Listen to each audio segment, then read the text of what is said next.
Good morning, Evergreen. It's Dr. Taylor, school counselor. Welcome back. This is our first week back as a almost full building. It has been quite a year, so we wanted to start you off right away with a school counselor lesson.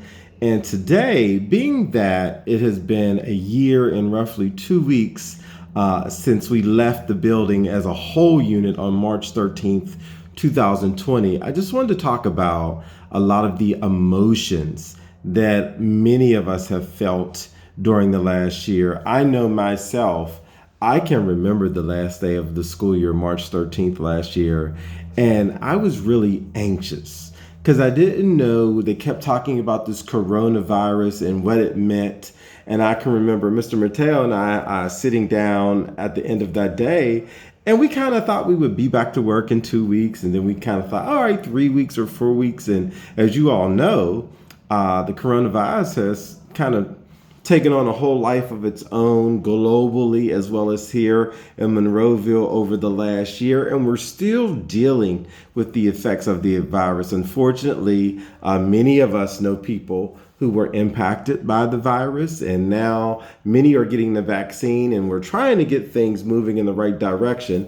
But obviously, that has created a lot of feelings. So I want to talk to you about a few feelings that you may have experienced or seen your parents or grandparents, teachers or friends, or even yourself have experienced. So the first feeling I want to talk about is fear. Do you guys know what fear is? Fear is when you feel afraid or anxious or nervous about something. Are you ever fearful? I know I'm definitely fearful. I was afraid of dark basements when I was your age. I was afraid of crossing very busy streets without an adult. But over the last year, definitely there were moments where I felt fear about coronavirus, COVID-19, and what was happening in the world, what was happening in Pittsburgh, what was happening in Monroeville. I definitely felt that fear. And there were times where the fear was a lot. And because I was just so unsure of what was going to happen. So that's when I had to use a lot of the skills I've learned over the years to calm my mind down, to calm my body down, close my eyes, take deep breaths, count to 10 slowly, think about the good things in my life. When I have moments of fear, I found like those things help me to calm down, and it helps the fear go away. What do you do to deal with your fear? Or if you see a loved one or a family member dealing with fear, how can you help them? The second feeling I know I definitely felt over the last year was sadness. Sadness. Do you know what it means to be sad? I'm sure you do. Unfortunately, in life, we all have had to deal with some situations that have made us feel sad. And over the last year, especially with Corona, I was really sad when the building closed and I didn't get to see you guys. I was really sad when my kids couldn't go to their school and be with their friends. I was really sad when there were no sports on TV. Oh, I was so sad about that. What were some of the things you were sad about over the last year? And how did you cope with that sadness? Because sadness is a very real emotion. All of us feel sad sometimes. It is very normal because if you love something or you love someone and maybe things don't go the way you wanted it to go, it can cause us to be sad. So don't ever think sad is a bad feeling. What you have to do is deal with the feeling and how swiftly can you move through being sad. But over the last year, definitely some moments of sadness. I've known some people who were really impacted and affected by the coronavirus in many different ways.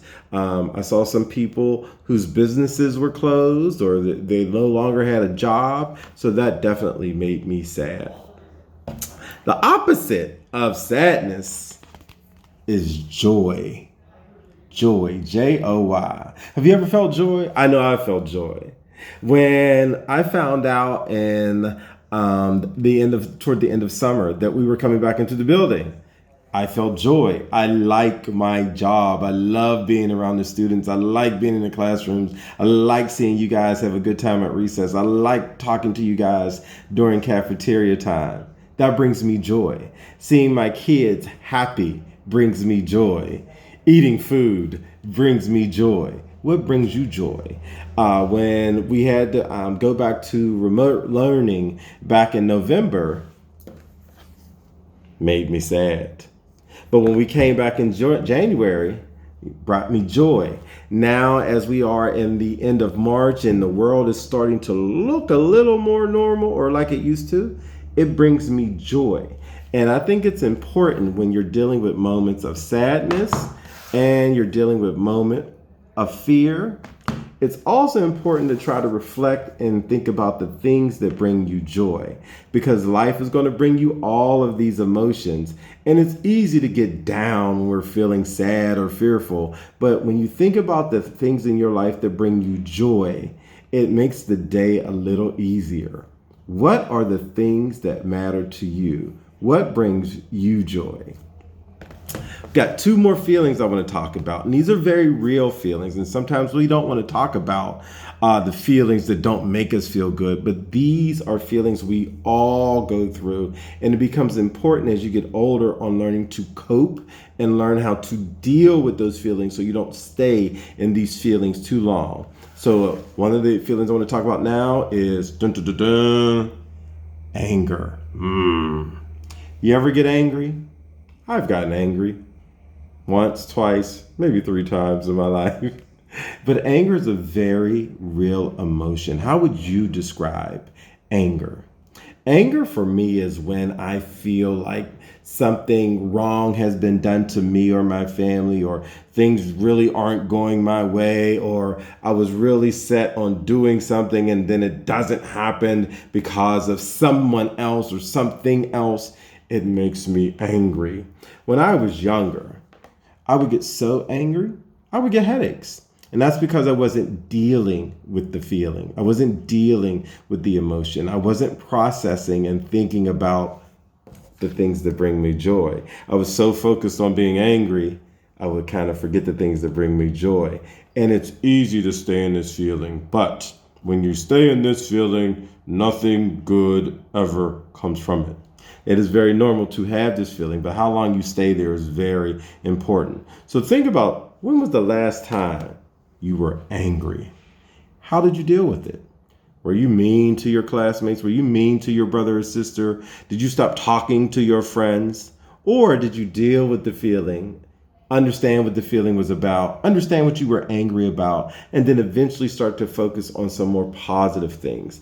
But anger can be very, very destructive if you aren't aware you're angry, and if you're not aware of how you're affecting others, speaking to others, treating others. Do you let anger affect you long term?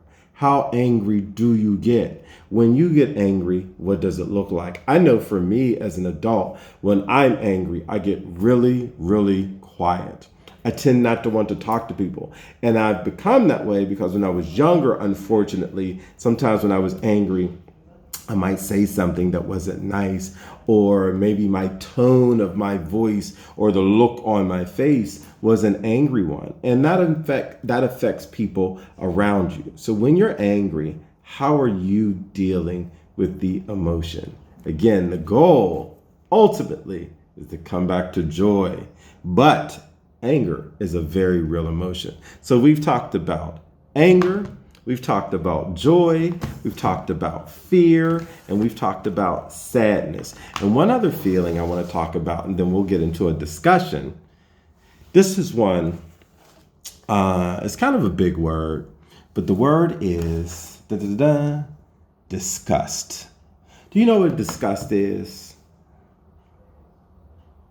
It is when, let's say, you know someone who has a doggy, and you know it's a lot of work to take care of a doggy, but you know they're not really doing all the things that require to be a good dog owner. That makes me feel disgust. Or if when I was a student and I knew someone who didn't study for a test and they tried to cheat on the test. That made me disgusted because I knew everyone else, including myself, had studied really hard and prepared for this test. And this person was over there trying to cheat. It made me disgusted. Or sometimes when you watch the news and you see some of the mean things that happen in the world, it makes me feel disgusted. This is a very real feeling. There are going to be things in life that make you angry or make you feel disgusted. What do you do with that emotion? How do you process that emotion? Who do you talk to?